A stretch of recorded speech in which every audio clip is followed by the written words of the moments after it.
All right. Hi, Internet. My name is Elle Potter, and I'm the founder of a St. Louis based nonprofit organization called Yoga Buzz. And I'm here with my friend and also Yoga Buzz Executive Director, April Morrison. And I want to say a big thank you, first of all, to Yoga and Body Image Coalition for inviting Yoga Buzz to participate in some of this Facebook Live. We'll be doing different interviews, we'll be doing some mini yoga classes and meditations and things over the course of the months to come. So if you have any suggestions or would like to have us talk about any particular topics or whatever, let us know. We'd love to hear from you for sure.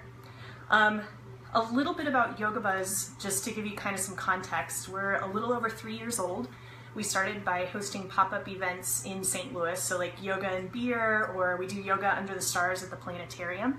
And we realized that we were doing this and making yoga a bit more accessible by taking it out of the yoga studio and making it a little bit less potentially intimidating. But as we were doing these pop-up events, we realized that we were still having predominantly the same demographic that's already showing up for yoga at studios, which is young, able-bodied, white women who are already pretty fit and flexible. So we were like, what is keeping other folks from showing up? And when you talk about the conversation around accessibility, it's a very broad conversation and can go quite deep also, broad and deep. So since we started with our pop-up events, we now host a yoga teacher training program. We really believe that in order to create a shift in who does yoga and what the perception of yoga is, we empower a more diverse community of yoga teachers to become leaders within our community. So we've trained 95 people in the last 2 years, and April was in our second group of teacher trainees actually, but we'll talk about that more in a moment. And so it's been really incredible to be surrounded by such a rich community of folks who really love yoga and want to share it in unconventional ways throughout our community. So thought this was a good place to start as far as conversation goes, because April has had such an influence on where we've gone as an organization, both intentionally and unintentionally. So April, let's start with, how long have you been practicing yoga? I have been doing yoga on and off since 2000, so 17 years. I mean, I divorced yoga a couple times and came back to it. But hardcore, probably the last 2 to 3 years solid. Cool, sweet. So tell the story of how you first connected with Yoga Buzz, because you were one of the first people to step into our outreach programs. Yeah. So Yoga Buzz used to offer scholarships to local studios. So you would get a 1-year scholarship, kind of an all-access pass. So I applied for the scholarship. I had a friend that was a yoga instructor, and she said, "Have you heard about Yoga Buzz?" And I said, "No, tell me more." So she told me about it. I applied, and my wife and I both got it, and we were super excited. We were placed in a studio, and the studio was like many traditional studios, in that when you walk in with a larger body, people don't know what to do with you. So you get one of two things. You either get totally ignored, like, "Hi, welcome, yeah, go to mat," or you get like hyper attentive and like to the point of patronizing. I can't tell you how many people have told me that my hips are so flexible. I'm like, great, thanks, okay. I mean, I've been doing yoga for 17 years, but whatever. So I was placed in the studio, and I kind of had the same thing happen there. And so then I came back to Elle, who I had met once when I received my scholarship, and said, "I think you are thinking that this is going to be like life-changing and wonderful and warm and fuzzy, and I just want to give you the realistic view of what is actually happening, and not just this studio, but St. Louis and yoga in general in the United States." So we had a talk about how we need to change that. Mm-hmm. Yeah. So then Elle said, to be... This is where the story changes a little bit. We have differing opinions. But she basically said, "Hey, the only way to fix the problem is to be part of the solution. Have you ever thought about becoming a yoga teacher?" And I laughed at her. And then I went home and told my wife and laughed again. And my wife was like, "Why are you laughing? That's a great idea." And so she convinced me to become a yoga teacher. So I took the yoga teacher training. That's true. Yes. April, when she tells that story, usually says that I dared her to Yes. become a yoga teacher and that she accepted my dare. And I was Yes. like, "There's no dare." It looks like the rays of the sun are coming at us. Very again. angelic. Okay, that's all right. Just rainbows. Just rainbows. Rainbows and happiness. That's us. fine. I mean, a little bit. Oh, you can scoot over again? Yeah. So yeah, I mean, it was actually, there was a little bit of selfishness in the invitation to join the teacher training too, because there were a lot of questions that April had for me about her practice, things that she was kind of struggling to figure out how to, best do downward dog when she wasn't able to get up and down off the floor comfortably or etc. And I was really struggling to come up with answers for her as well, and was looking to lots of resources to try to find the answers. And so there was part of me that was like, if you do this teacher training, I'll learn a lot from you, and then I can help to share that with other people. And even if you never teach, you'll have this group of students around you who are in this teacher training who will learn from you, and be able to take that out into how they teach in the world as well. But then, like 3 weekends in. Yeah. It was pretty awesome. Like 3 weekends in, April's like, "I think I want to open up my own space." Right. It's just like, okay. Yeah, things evolve very quickly. So share a bit about your experience in teacher training. So I walked into teacher training, like Elle said, like thinking this was a double dog dare, and like, fine, I'll do this, and then I'll teach everyone how closed-minded they are, and nobody knows how to teach people in bigger bodies. And that went away very quickly. I realized I was in a room with 26, 27 other people, and everyone was all there for the right reasons. They wanted to improve yoga in St. Louis. They wanted to strengthen their practice. They wanted to learn techniques to be the best teacher that they could be for anyone that would walk through their doors. And so that was pretty amazing. So all this pent-up frustration, like I didn't have anybody to give it to because they were all so wonderful. And they were like, "Let's figure this out." Mm-hmm. So, and even my practice evolved while I was in yoga teacher training. Like week 1, I pulled up a chair. I always compare myself to Kathy Bates in Fried Green Tomatoes. Like I just pulled up my chair and I was like the broad in the center sitting in a chair, and everybody else is all bendy on their mats and stuff. And I didn't care, and I had a chip on my shoulder. But then like we would break down into smaller groups and practice different poses. And I found that I was modifying and adapting less, and my classmates were adapting more. Like by week 6, we would do these sequences where we'd have 5 or 6 poses, and my group always would run to the chairs and get it and start adapting. And I'm like, "No, like we don't have to adapt every single thing we do." And they're like, "No, we do, because we need to know this for our students." Mm-hmm. And I was just like, oh.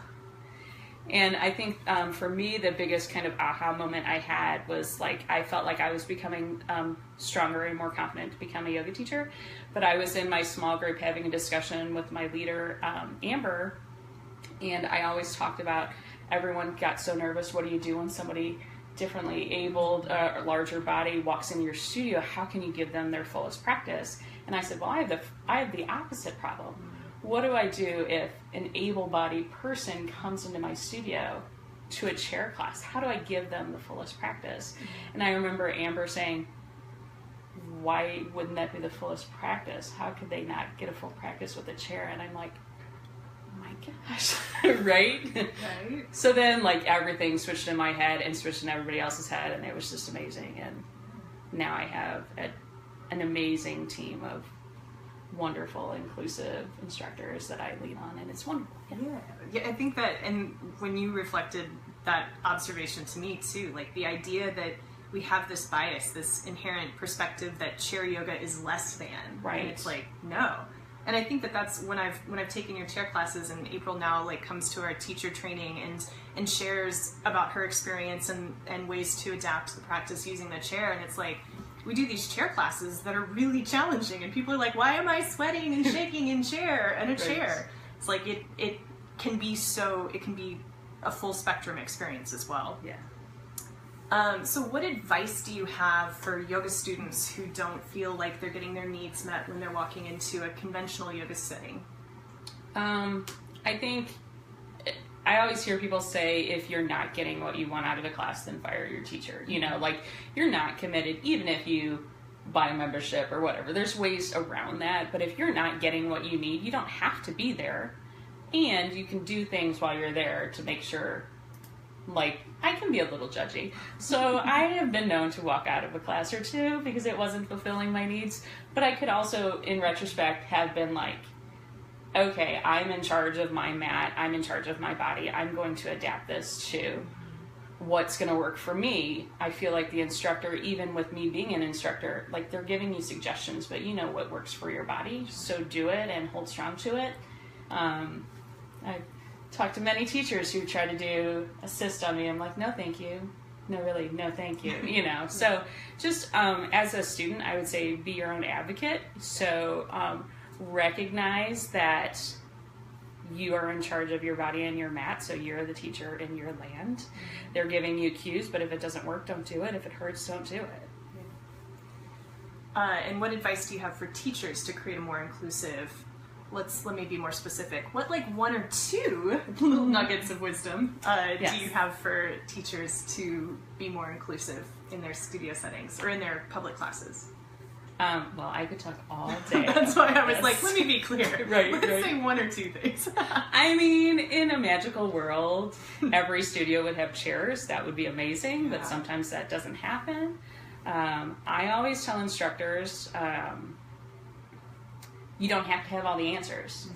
So if you're a yoga teacher and somebody comes in differently abled than you or a different body than you, and you, like, freak out, like, recognize the freak out, because you are only human and it's valid, you know, and then realize that, like, you don't have to have all the answers. All you have to do is try.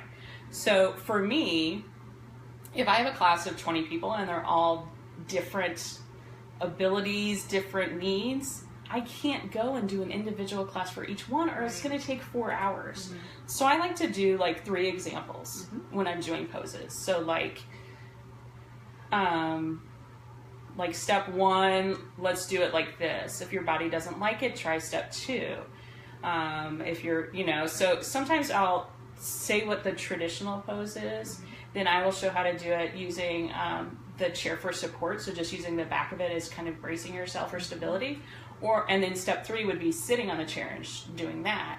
And then step 4 is, I always say, and step 4 is do whatever you want to do, because you know your body. So if I'm giving you cues and none of them work for you, just do whatever you do. Yeah. For sure. And that's, I think that, because I remember hearing you say with this current teacher training group when you came in to teach the chair, saying you don't have to have all the answers, you just have to be willing to try. And Right. it's like, oh man, like, Right. because how many times, and I know for me personally back in the day, before I really knew how to support somebody in a different body than what I was generally teaching, it was really intimidating to even acknowledge, like, oh, you need something different. Right. But just the willingness to try and to like walk up to a student and be like, what do you need? Or have a conversation before or after class to be like, is there anything, you know, are there any poses that are challenging you? And that's, I mean, we had a lot of conversations like that. Now, granted, we had a relationship to be able to do that, which is different than just walking up to a stranger in a different body and being like, how do you do yoga? Right. That's definitely not the way to go about it. Right. But yeah, being willing to try, I think, goes a long way, especially for a student who maybe feels like they're routinely ignored or talked down to. Mm-hmm. And I think that we talked about how kind of we want to help to change the face of yoga in St. Louis. Hashtag change the face of yoga. Right. Cliche. But some of the things that we as Yoga Buzz are doing, where we're recognizing that we miss steps and is accessibility notes in our classes. Oh yeah. So you can talk about that. Yeah, sure. So we had kind of a moment of recognition a few months back where we were like, our classes are accessible.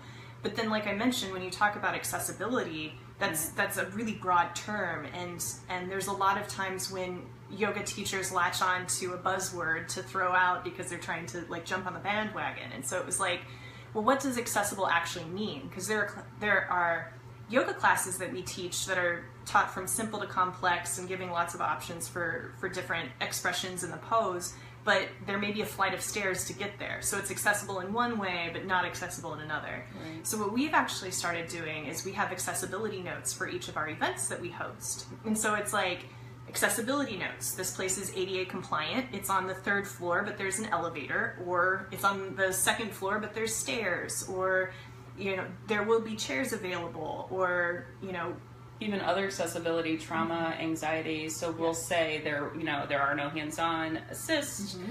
This event has large crowds. Right. You know? We give people kind of an idea of what to expect as far as how many people are there, because that's some feedback that we've gotten.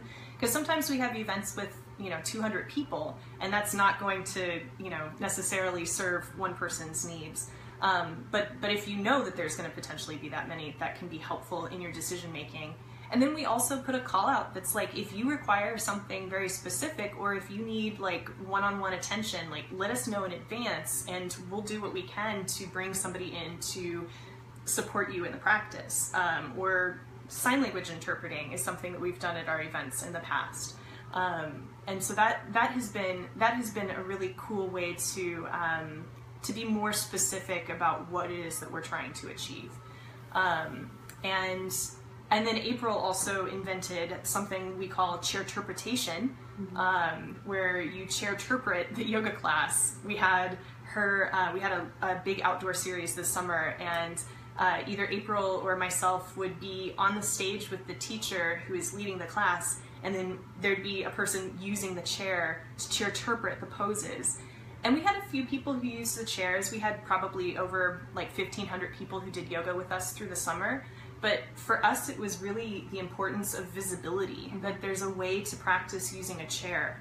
So if somebody has a friend who's like, I can't get up and down off the ground, they could then go back and be like, hey, you can use a chair. Right. So that was cool. That was very cool.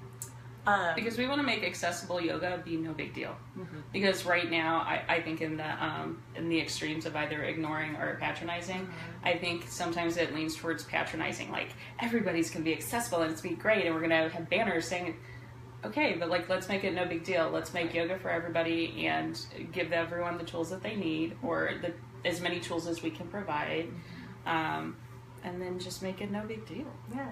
It's really having conversations with our students and with our colleagues and with people who say they went to yoga and they'll probably never do it again. It's like, well, why is that? And how can I, as a teacher in the position that I am as a leader, do something to try to create change, to have more conversations with more yoga teachers, and to support teachers who are in different bodies as well, to show up to their classes and give them support in what they're building for their own career as well. So what's next for you, April Morrison? Well, I think I'm going to be the executive director for a long, long time. But in addition to that, no, I'm here for good.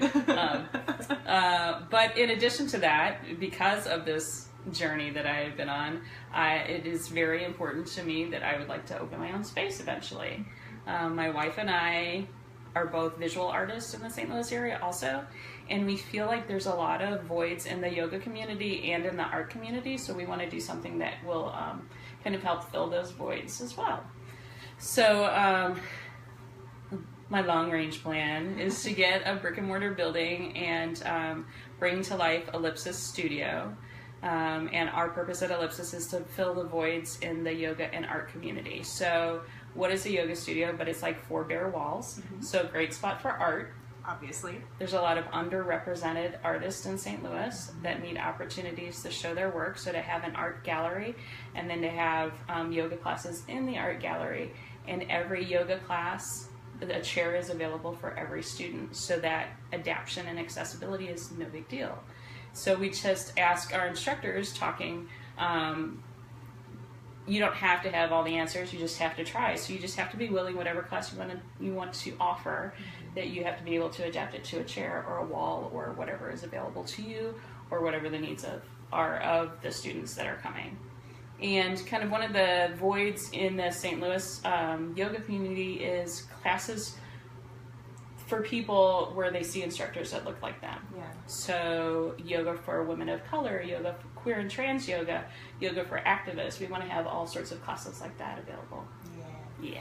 It's gonna be so good.